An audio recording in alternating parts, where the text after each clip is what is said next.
What's up, YouTube? I got a request from Tommy Sturgill to make a system walkthrough.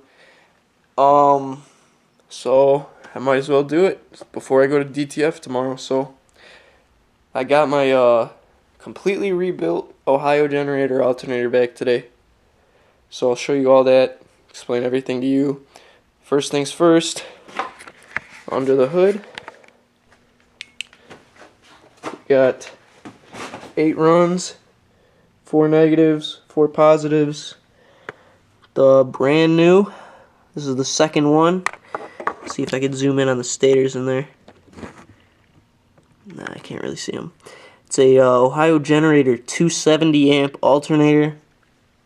The last one that I had fried from belt slippage, so I went one size smaller of a belt. So now 2 sizes smaller than the stock belt. It's a 270 amp alternator. The last one did 320 amps. This one does maximum alternator output 310 amps, tested at 12.19999 volts. So it's a pretty fucking beefy alternator. I charge around 15.2 to 15.5. So here we go. There's the alt right down there. So that alt was, I can't even begin to explain to you how much of a bitch it was to do that. It's not as much of a bitch as it seems, because if you look under there, see that motor mount right there? Had to take that motor mount off and take a jack, put it under the car, jack up the oil pan, raise up the motor just to even get my fucking belt tool under there. So that was a bitch in itself. That was about a 2-hour process to just put that new alt back in. Did that about 3 hours ago. So in the we'll look at the doors first, I guess. In each door there's 4 Pile Pro PMW 8As, 8-inch mid-bass drivers, 4 Pile Pro PH25 super tweeters. These super tweeters were $6 a piece, and they're some of the loudest tweeters I've ever heard. The back, we got a wall built by Jeremy Weber. It's bed lined, 2 18-inch FI SP4s, dual 2s. It's a 31 hertz wall, 17.6 cubic feet before displacements, after port and subs and all the displacements and everything. Comes out to about 6 1/4, 6.5 cubes per 18. Going into the dash, we got a Pioneer DVD in-dash. It's the AVH P330BT with the red Stinger voltmeter where the passenger airbag sensor was, but the sensor is still plugged into the bottom of the seat, so it still beeps, it just doesn't show it, so it's still, passenger airbag still works. Behind the head unit I wired up a relay so that my parking brake does not need to be engaged in order to play videos that I made a video on, actually, how I bypassed it. So if you scroll back in my videos, you'll be able to watch the process of everything I did for that. So here's another look. Big port, kind of a weird port, but it was the only way to fit the 2 18s in there. The doors were built by Kyle Golden in Springfield on Team DTF. I'm actually going to be seeing him tomorrow at the show that he's hosting. But after that, well, you guys, if you're new to subscribing to me, it may be a little bit different to you. You might not know this, but I used to have a DC level 5 12 in the trunk on a Soundstream DTR 1.3400D, and it broke my lock on my trunk. So if you hear when I press the button, I can't open it just by pressing the button. So if I'm by myself, This is what I do. Garage is a mess. Sorry, I've been working on the car non-stop. I take my windshield cleaner, I wedge it right under there, and then I come back and I press the button and it opens. Hopefully. Nice. Okay, so that's how I get into my trunk. Took me a while to figure out how I was actually going to get into that without another person pushing it up. But since I got it open, I might as well show you what's in there. First, I'll show you this. When I had my level 5 in the car, my spoiler ripped off. You could see all the scratches on my trunk from when this side actually completely ripped off. And I sealed it with Dow Great Stuff foam in there and then just put some silicone over it to make it waterproof. But you see all the scratches on my hood from when the spoiler was still attached over there and it was dangling over here. It started scratching it all up, so I just took the whole spoiler off. I actually like how it looks, except for these fucking dimples and shit. But all the deadener in the car, Audio Technics, it's rock fucking solid. So, without further ado, the back is lowered 2 3/4 inches. Front lowered 2 3/4 inches. Now in the trunk, right here I got one Hyphonics XX Goliath. It's 5,000 watts at 1 ohm. I'm having it. It's at 0.7. Under there, you can't really see it. There's another Hyphonics XX Goliath down there. So there's another 5,000 at 1 ohm. Each amp's at 0.7. Don't know how much box rise I'm getting right now. Hopefully figure that out tomorrow when I clamp it. Except my port is so oblong, it's gonna be such a bitch to figure out port area to sub. I don't know. I gotta ask Jeremy on that one. There's 2 Hyphonics XX Goliaths, 4 Power Plus 120 amp hour batteries with 16 runs just from the amps, and then 8 runs from the front to the back with terminals from Toolmaker Metalworks. So I have 2 inputs going into each amp. So there's 16 runs, power and ground all down there. Under the amps and everything under the car in the stock battery location, there's another 120 amp hour battery down there.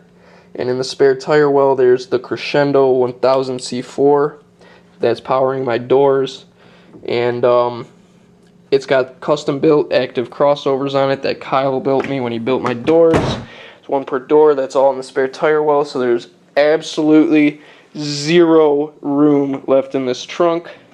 I don't listen to the radio, so silicone in there took my antenna out. I can't even tell you the last time I listened to the radio. But it's got 18s as the wheels, so technically there's 6 18s in the car, but I'm not going to say that. So 18s on the wheels, and then if you look here, the doors are great stuff too. So they're pretty solid. All you guys keep telling me like, oh, your base shattered your windshield. No, it didn't shatter my windshield. If you look right there, a pebble hit it off of a semi, and it just spread. And I'm pissed about that because a rock from a semi hit my headlight too, and those headlights were fucking expensive as shit. So all the taillights, car's debadged completely. Taillights are blacked out with VHT nightshades. On the bottle it says do not do more than 3 coats on these back taillights. I did about 7, so they're pretty dark.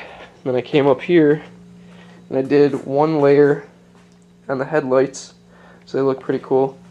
These headlights are actually pretty sick. They're dual projector halos. They're pretty fucking bright. And the way that I did them with the VHT, everybody just goes, oh, I'm gonna tape off my car and I'm gonna fucking paint it with the VHT with this shit right here. They're like, oh no, I'm gonna do it, it's gonna look fine. No, that's not how you do it. What you wanna do when you VHT them, take them completely out of the car.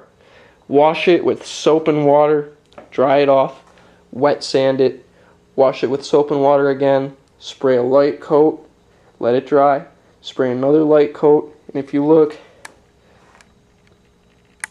they're like perfect, spot on, exactly how I wanted them. It takes a little extra time, but the way I do things, do it once, do it right, you don't have to do it again. You can see that the fronts, I barely did a coat on the fronts, and I still have to drive with my brights on at night, but what are you gonna do? So that's pretty much a walk around of the entire car. Nothing really else to show you. I will be clamping it soon. I have my clamp, I have my meter, so everybody stop asking me about a clamping video because I actually went to make one, but I forgot to put a 9-volt battery in my clamp. So there will be a clamping video, hopefully it'll be clamped tomorrow. I had, god damn it, let me pop my trunk, show you this again. Alright. Okay, so I had the amp strapped, but a couple people know the issues that I was having with the strapping. So here's the whole deal with everything that went wrong strapping. Okay, this amp right here, this was my master, and that amp down there, that was my slave. I had them strapped, kept having problems with the slave going into protect. So I went online, did some research, and I found something on Sundown's website that actually states they have a problem with Stinger RCAs going into their amps, and those are Stinger RCAs. So I went to Apt, bought some JL Audio RCAs, ran them, worked fine. Slave went back into protect. So what I did then, I undid this whole amp rack assembly. I put the RCAs that were in the master from the head unit into the slave to see if it would power on and go into protect. Powered on, perfect. Did not go into protect. And then put it back in, put the RCAs back, went into protect. So what I did, I unstrapped them. I set this master to slave and that slave down there to master, and then switched the wiring from the speakers over there. And then what that did, the master that was down there, that was the slave, that was going into protect, was fine, and now this amp that was the slave, or that was the master that was fine, was now going into protect when it was the slave. So I took the whole trunk apart, took the 18s out of the wall, rewired them in parallel, wired a Goliath per sub at 0.7 ohms. They're dual 2s, which are really dual 1.4s from FI.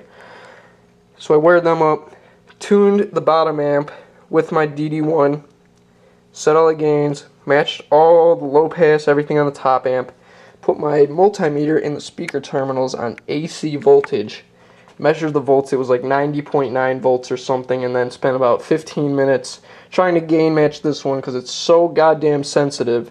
I got it 0.2 of a volt away, or should I say actually Curtis got it 0.2 of a volt away. And then from there we just left it. It's fine. I'm hoping to give a shitload of demos tomorrow. Hopefully nothing goes wrong on my drive down to Springfield.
good feeling, yeah.